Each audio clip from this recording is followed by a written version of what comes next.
আসসালামু আলাইকুম। আজকে আমরা গিয়েছিলাম সৈয়দপুরের বেস্ট স্ট্রিট ফুড ট্রাই করতে। লোকেশন কোথায়, খাবার কেমন ছিল, আসলে ভালো কিনা বিস্তারিত শেয়ার করছি আমি সৌমিক। সো সাথেই থাকুন। সৈয়দপুরে বেশ কিছু ফুড কার্ট থাকলেও এটি সবচেয়ে জনপ্রিয় দ্য শেফ।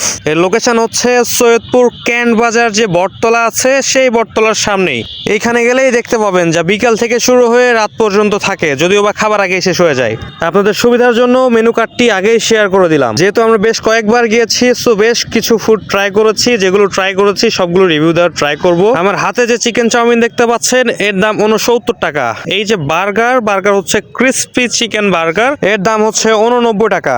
এবং এই হচ্ছে চিকেন শর্মার দাম মাত্র 50 টাকা। পাস্তা আইটেম পেয়ে যাবেন দুইটা, একটা হচ্ছে 60 টাকা আর আমরা নিয়েছিলাম স্পেশাল পাস্তা যেটার দাম হচ্ছে 99 টাকা। আর এই সেট মেনু হচ্ছে 100 টাকা, মাত্র 100 টাকায়। That's good deal. যেহেতু এতক্ষণ রেটের কথা বললাম, এখন খাবারের কথা বলি। আমরা মূলত স্ট্রিট ফুড বা ফুড কার্ট থেকে আসলে কি আশা করি, যে এখানে রেট চিপ হবে, খাবারের মান ভালো হবে।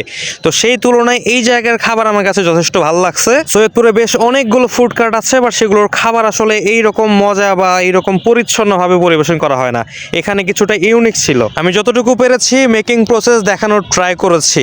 যেহেতু সব মেকিং এখানে হচ্ছে, সো আমি ভালো করে দেখেছি। এটা ক্লিন ছিল, খাওয়ার মতো পরিবেশ ছিল। যেহেতু আমরা ফুড কোর্ট থেকে ট্রাই করতে যাচ্ছি, সো এর চেয়ে বেশি কিছু আসলে আশা করা ঠিক হবে না।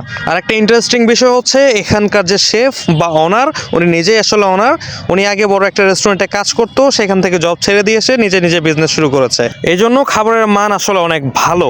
আর এখানে সন্ধ্যার পরে গেলে আসলে সেভাবে ফাঁকা পাওয়া যায় না, ইভেন মাঝে মাঝে খাবারও শেষ হয়ে যায়, কারণ এখানে যথেষ্ট পরিমাণে ভিড় হওয়ার কারণ হচ্ছে এখানকার খাবার যেমন যথেষ্ট কম টাকায়, তেমনি মানও অনেক ভালো। যাই হোক, এতক্ষণ ভালো বিষয়গুলো তুলে ধরলাম, দুই একটা ইমপ্রুভমেন্টের জায়গা আছে সেটাও শেয়ার করি। এখানে বসে খেতে গেলে দেখবেন যে বেশ কিছু কুকুর ঘোরাফেরা করছে, পাশাপাশি যে পথ শিশু যারা রাস্তা তারা এসে আপনার কাছে টাকা পয়সা চাবে, মাঝে মাঝে কিছু ভিক্ষুক আসবে। তো আপনি যে একটু প্রাইভেসি নিয়ে খাবেন সেই অপশন নাই, যদিও বা এটা হচ্ছে রাস্তার পাশে।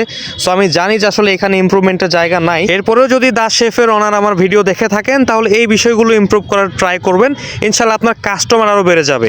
যারা এতক্ষণ কষ্ট করে আমার ভিডিও দেখছিলেন তাদেরকে অসংখ্য ধন্যবাদ। আর একটু কষ্ট করে লাইক, কমেন্ট, শেয়ার করে দেবেন যেন আরও ভালো ভালো ভিডিও বানাইতে পারি। সেই সাথে পেজটিকে ফলো করবেন এবং পরবর্তী ভিডিও আসা পর্যন্ত সবাই ভালো থাকবেন।